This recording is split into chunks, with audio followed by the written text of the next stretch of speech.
In November of 2010, Deputy Marcus Bell was assigned to a temporary overnight watch at Rook House, a colonial-era structure slated for demolition near Leonardtown. For years, the building had been used by the Sheriff's Department to store seized property, confiscated weapons, old case files, evidence overflow. Locals had other names for it: the Hanging House, the Gallows Home. Urban legend said it was once used for executions during the 1700s. But to the department, it was just a creaky building with no heating, no power, and barely any cell reception. Bell was a 5-year veteran, calm, composed, no history of mental health issues. He clocked in at 10:04 p.m., logged his arrival via radio, and signed the clipboard hanging by the door. He never signed out. The morning shift arrived just after 6 a.m. Bell's cruiser was parked outside, door ajar, engine still warm, but no sign of him. Inside, every room had been opened and every drawer rifled through, except the basement. The padlock was missing, and what looked like scratch marks trailed down the steps. At the bottom, officers found Bell's duty belt. His body cam, flashlight, and sidearm were arranged carefully on an old wooden table, almost ritualistically. The footage recovered from the body cam was unsettling. It showed Bell exploring the house, casually narrating his steps. Then at 2:16 a.m. he stops mid-sentence, says, "There's someone here, in the mirror, but I don't see them in the room." The footage cuts to black, then flickers. For exactly 13 seconds, there's no video, just audio. "Bell, what do you want?" Unknown voice whispering, "I want your place." When the video returns, the angle is strange, low to the ground, as if the camera were lying on the floor. You can just barely make out Bell's reflection in a broken mirror on the wall, except the reflection is smiling and waving. No one has seen Marcus Bell since. 2 months later, a homeless man was picked up trying to break into Rook House before its demolition. When asked why, he said, "I saw my face in that window, but it wasn't mine. It was his." The house was demolished the next morning, but the department kept the mirror, locked in evidence, marked "Do Not Touch." No one can explain why it still fogs up at exactly 2:16 a.m.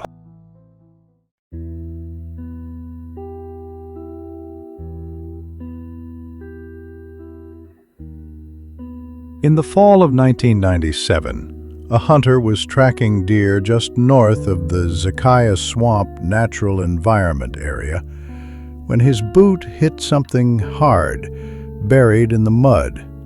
He expected a rusted pipe or chunk of stone. What he found instead was a police-issue cassette recorder, half swallowed by roots, the buttons caked in dirt. He turned it into the Charles County Sheriff's Department. Serial number on the back matched a model last signed out by Detective Marlon Ricks, a missing person case from 1988. Ricks had disappeared while investigating a string of teen disappearances and rumors of occult activity in the woods. His last recorded radio call, logged October 17th of that year, was brief. He said, "There's something out here. Antlers. A woman singing. It's not English." Then the line went dead. No sign of him was ever found until the tape.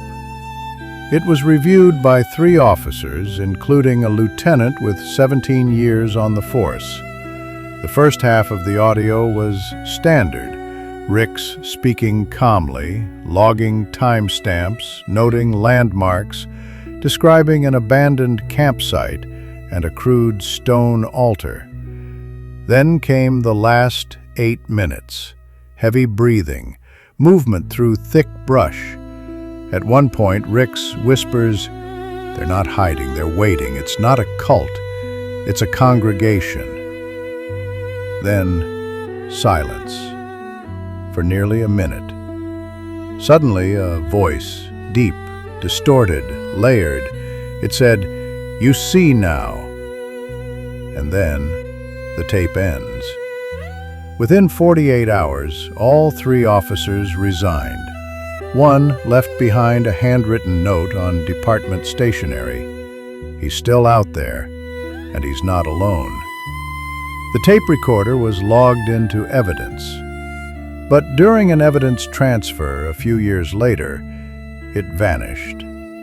Officially, it's marked misplaced in transition, but after that incident, night patrols around Zakaya Swamp were quietly suspended.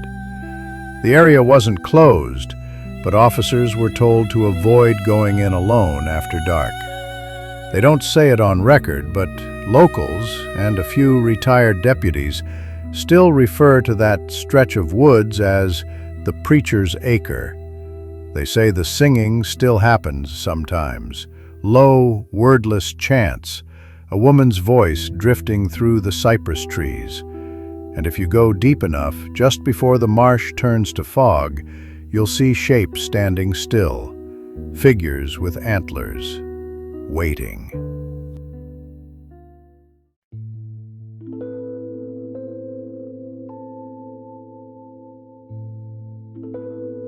On the night of October 12, 2002, at exactly 2:03 a.m., the Calvert County Sheriff's Department received a strange 911 call. It came from Fisher's Lake Campgrounds, which had been closed for the season. The call lasted 7 seconds, just static, followed by what sounded like a child whispering, "Come back." The call pinged from Cabin 6, one of the older structures near the edge of the lake. That cabin hadn't been used in decades, not since a boy named Martin Kellis drowned in 1974. Officially, the drowning was ruled accidental, but rumors swirled among locals that the boy had gone into the water chasing something, or someone. Deputy Sharon Cole was the nearest unit, a former military MP, by the book and not one to rattle easily. She arrived just before 2:20 a.m. Her cruiser dash cam showed the cabin in darkness, the gravel path still damp from earlier rain. No lights, no movement, just tall pine trees casting long, still shadows. Her body cam picked up her approach. She radioed in. "Dispatch, I've got the cabin in sight. Door appears open. No visible activity." When she stepped inside, her flashlight flickered. Twice. Dust choked the air. Every surface inside was coated in a thin film, undisturbed, except for a single trail of small footprints in the dust, leading from the door to the back wall. At 2:27 a.m., her cam picked up a soft knocking sound, not from the door, from inside the wall. Cole backed away slowly, radioing for backup. She was calm but measured. You can hear it in her voice. "Dispatch, I've got something strange. Might be an animal inside the walls. Cabin 6. Send backup." Then, silence. When backup arrived 20 minutes later, Sharon was gone. Her cruiser sat untouched. Inside Cabin 6, her radio, belt, and flashlight were laid neatly on the wooden floor. like someone had arranged them. Her boots were still upright, laces tied, standing on their own.